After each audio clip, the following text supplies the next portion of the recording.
Good morning, and thank you. I'm Congressman John Larson, representing the 1st Congressional District here in the state of Connecticut. This morning I'm here to talk about a bill that will be introduced in Congress this week or the early part of next. The bill is called the Natural Gas Act, and what the bill seeks to do is to incentivize manufacturers to build vehicles that will utilize the use of natural gas. This is important because of what we call the 3 A's. It's abundant, it's accessible, and it's American. We have the opportunity, because of the fines that we have in this country, to have America be to natural gas what Saudi Arabia is to oil. One is only to look around the globe today and see the crisis, not only at the gas pump for individuals who have seen the fluctuation in oil prices as they continue to reach peak levels, whether through speculation or whether through crisis. This continues to be problematic for businesses, continues to be problematic for customers. It is the governor of this state's #1 priority to control energy costs.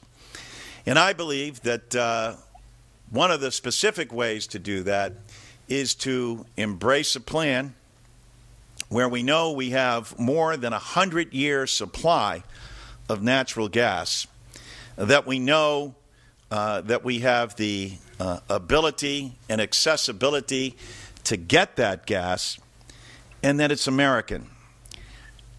The goal of us in Congress, and especially of the Democratic caucus, has been to make it in America, and to have a manufacturing base and a resource base that will be associated around natural gas is important. Just as an example, one 18-wheel vehicle powered by natural gas is the equivalent of taking 300 automobiles in terms of the pollution that they create off the road.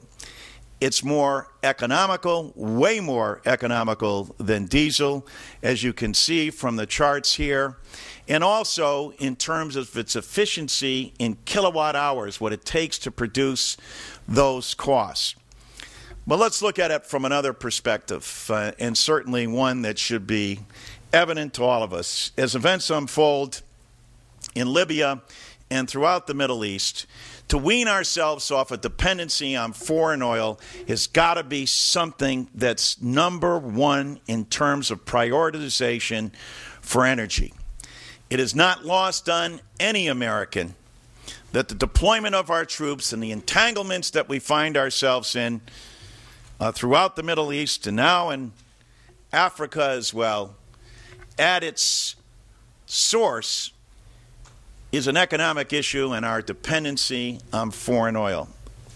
As President Bush said in his address to the nation 4 years ago, we have become addicted to oil.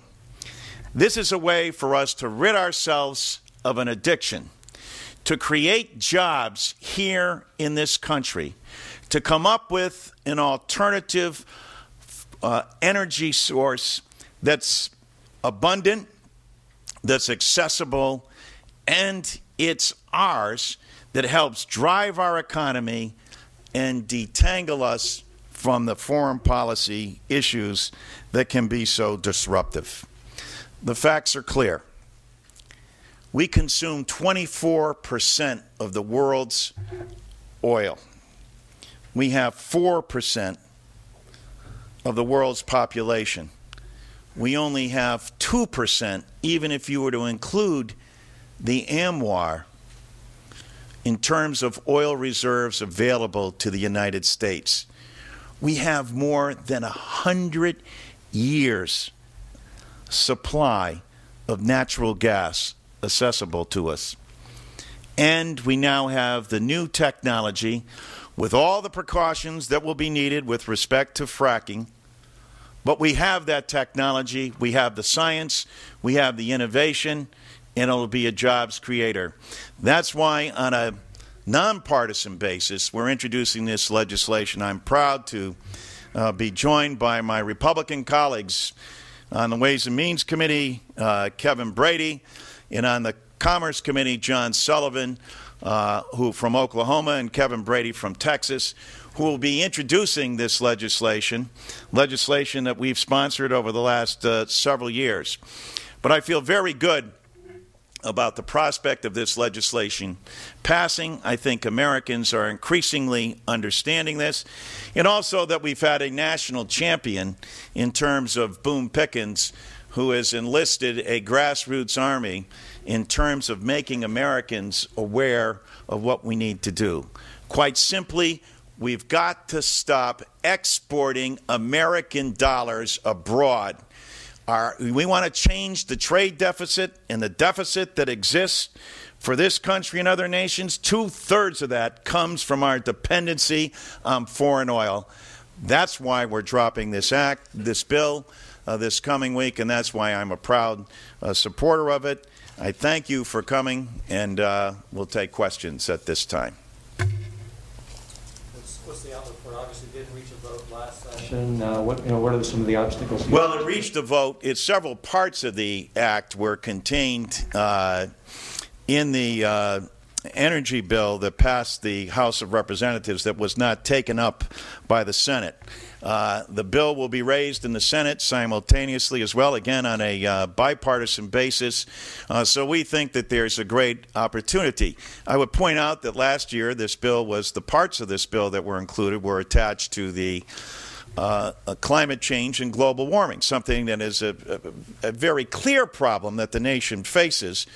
But when you deal with that issue and the compounding forces against it, our goal here is to take out this very critical piece, a very doable piece, a very American piece, and get it done quickly, bipartisanly. So that's why I think it's going to have great success to pass and be signed into law by the President.